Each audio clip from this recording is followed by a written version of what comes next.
বাংলাদেশে কখন তো মসজিদ ছিল না, শাহজালাল আশিবিদা মসজিদ পাইছে। মাজার ওয়ালারাই আমাদেরকে মসজিদ ওয়ালা বানাইছে। তো মাজার ভাঙ্গা মানে একজন মুসলিম তার বাবাকে অস্বীকার করছে। আপনি বলছেন। আসসালামু আলাইকুম রহমতুল্লাহ। প্রিয় ইমানি ভাই এবং বন্ধুগণ, লোকটাকে আপনারা চিনেন, দাড়ির অবস্থাটা দেখতেছেন। এ হচ্ছে আশিকে রাসূল, গাউসুল আজম, পীরে কামিল, মুর্শিদে মুকাম্মিল। এর বাবা হচ্ছে বিশাল বড় এক আশিকে রাসূল।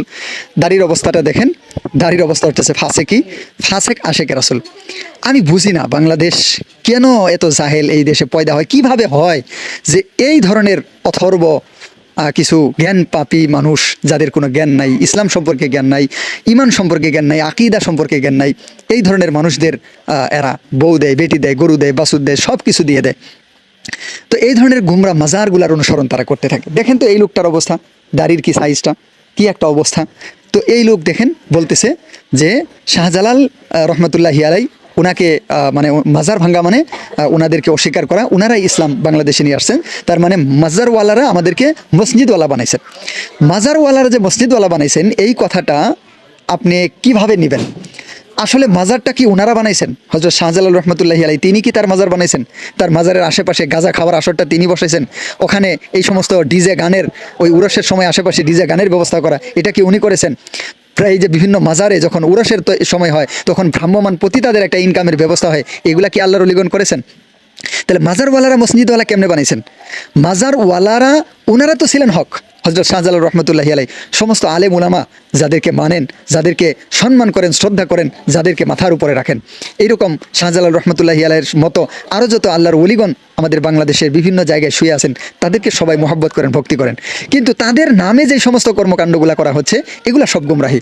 যেমন দেখবেন এই লোকটা, সে মাছ ভান্ডারি নিয়ে কত চমকপ্রদ কথা বলে, অমুক তমুক নানান কিছু বলে, এমন কিছু কথা বলে যেগুলো শুনলে আপনার মাথায় রক্ত উঠে যাবে। মানে আপনি আসলে ওগুলো শুনে আপনি বলতেও পারবেন না যে এরা কি মানুষ। আলেম তো দূরের কথা, মানুষ কি এরা? এরকম মনে হবে যে এরকম কথা কিভাবে বলতে পারে। অথচ যেখানে সরাসরি সেজদা হচ্ছে, যেখানে গান বাদ্য বাজনা হচ্ছে, বিভিন্ন প্রকার হারাম বাদ্য বাজনা সেখানে বাজানো হচ্ছে, অসংখ্য মানুষকে জাহান্নামের দিকে নিয়ে যাওয়া হইতেছে, যেখানে তারা বলতেছে কেন চিনলি না রে মন, গাউসুল আজম, মাঝ ভান্ডারি, মৌলানা কেমন, আকাশ ও বাতাস আর দেবদেবতা তাবেদার, যাহারও হুকুমে চলে এই ত্রিভুবন, নাউজুবিল্লাহি মিন জালিক। এইভাবে নৈরূপে আকার নিল, সলে জগৎ মাতাইল, হুরপরি ফেরেস্তাগণে প্রেমেতে মগন, মাঝ ভান্ডারিকে তারা আল্লাহ বানিয়ে দিতেছে। এবং মিমের পর্দা উঠাইলে দেখবি ওরে মন, রাম রহিম কৃষ্ণ করি মূলেতে একজন। এইরকম স্পষ্ট কুফরি গান যেখানে গাওয়া হইতেছে, এই বিশ্বাস যারা করতেছে, ওই দরবারের পক্ষে এরা একদম এমনভাবে সাফাই গায় যে এটা এমন একটা বিষয়, এখানে না আসলে ইমানদারি হওয়া যাবে না। আর এরা নাকি আলেম, এরা নাকি এই আশিকে রাসূল, এরা নাকি মুসলিম। দেখেন এই যে কথাটা বললো যে মাজারওয়ালারা মসজিদওয়ালা বানাইছেন, মাজারওয়ালারা মসজিদওয়ালা বানান নাই। আল্লাহর ওলিগণ আমাদেরকে দিনের জন্য দিনের শিক্ষা দিয়েছেন, তারা মসজিদওয়ালা আমাদেরকে বানাইছেন। কিন্তু মাজার যারা বানাইছে এরা আসলে আল্লাহর ওলির কোনো অংশ না, এরা হচ্ছে শয়তানের অংশ।